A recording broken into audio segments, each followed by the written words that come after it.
Videos देखने के लिए सब्सक्राइब करें जनसत्ता.com, बेल आइकन दबाकर पाएं लेटेस्ट नोटिफिकेशंस। दिल्ली में 19 जुलाई को झमाझम बारिश हुई और मिंटो ब्रिज का इलाका पूरी तरह डूब गया।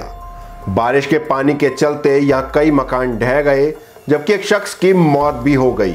लेकिन क्या आप जानते हैं कि साल 1950 से अब तक मिंटो ब्रिज लगातार बारिश के पानी में डूब रहा है? क्यों बार बार मिंटो ब्रिज के नीचे भर जाता है बारिश का पानी?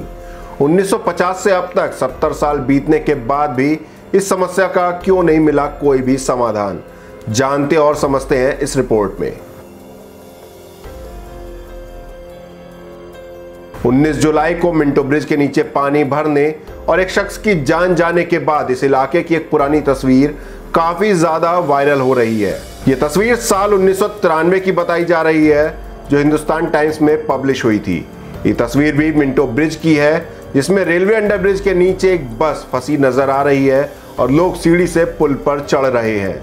इस तस्वीर को देखकर लोग लगातार सवाल पूछ रहे हैं कि इतने साल बीतने के बाद भी हालात क्यों नहीं सुधरे?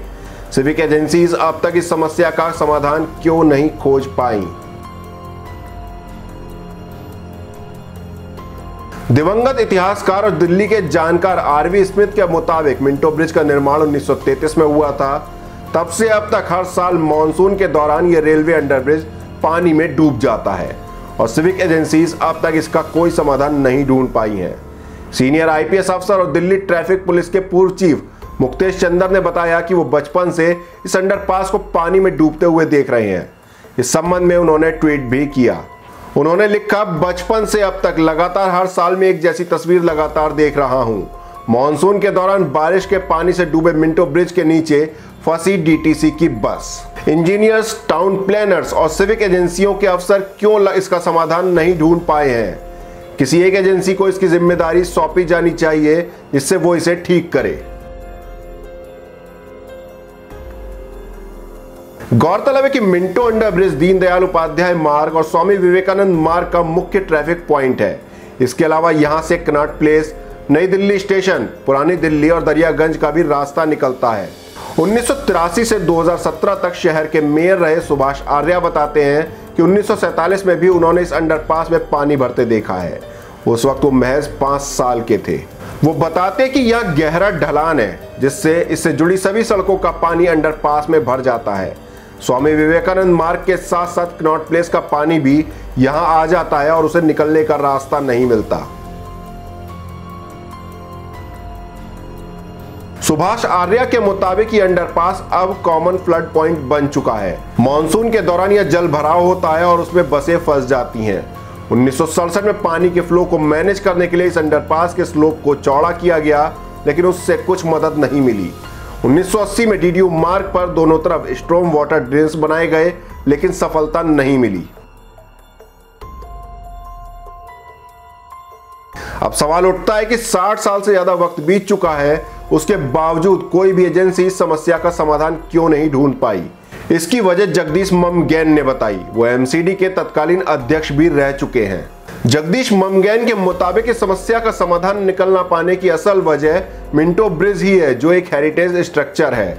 उन्होंने बताया कि जल भराव से निपटने के लिए इंजीनियर्स अब तक कई प्रयोग कर चुके हैं। 1958 के दौरान पुल के नीचे जल भराव जब नगर पालिका हाउस में एक बड़ा मुद्दा बना, तो वहां पहला पंप लगाया गया था। वहीं 2010 में कॉमनवेल्थ गेम्स के दौरान इस पुल की ऊंचाई बढ़ाने और अंडरपास की सड़क को समतल करने का प्लान था, जो परवान नहीं चढ़ा। आपको बता दें कि जुलाई 2018 के दौरान जब डीटीसी की 2 बसें अंडरपास के जल भराव में फंस गईं और 10 लोगों को रेस्क्यू किया गया, तो यह मामला दिल्ली हाई कोर्ट तक पहुंच गया। उस दौरान दिल्ली हाई कोर्ट ने सभी एजेंसियों को आपस में कोऑर्डिनेट करने और इस तरह की घटनाओं को रोकने की प्लानिंग करने का आदेश दिया था। हालांकि इस समस्या का सटीक समाधान अब तक खोजा नहीं जा सका है। पीडब्ल्यूडी के अधिकारियों ने बताया कि फिलहाल इस अंडरपास में 4 सक्शन पंप लगे हैं, जो पूरे दिन काम कर सकते हैं। इनमें 2 पंप पानी निकालते हैं, जबकि बाकी 2 स्टैंड बाई में लगाए गए हैं। 19 जुलाई को हुए जल भराव की वजह डीडीयू मार्ग की मेन सीवर लाइन में कुछ ब्लॉकेज रही होगी। अनुमान है कि इससे पानी मेन हाउस से बाहर आ गया और सड़क पर भर गया। हालांकि इस मामले की डिटेल रिपोर्ट तैयार की जा रही है। आपको क्या लगता है, आजादी मिलने के 73 साल बाद भी मिंटो ब्रिज के नीचे जलभराव की असल वजह क्या है? ब्रिज का हेरिटेज डिजाइन या दिल्ली सरकार और सिविक एजेंसीज का मिलजुल कर काम ना करना? आप अपनी राय कमेंट बॉक्स में जरूर बताएं। देश दुनिया की और भी खबरों से रूबरू होने के लिए बने रहिए जनसत्ता के साथ।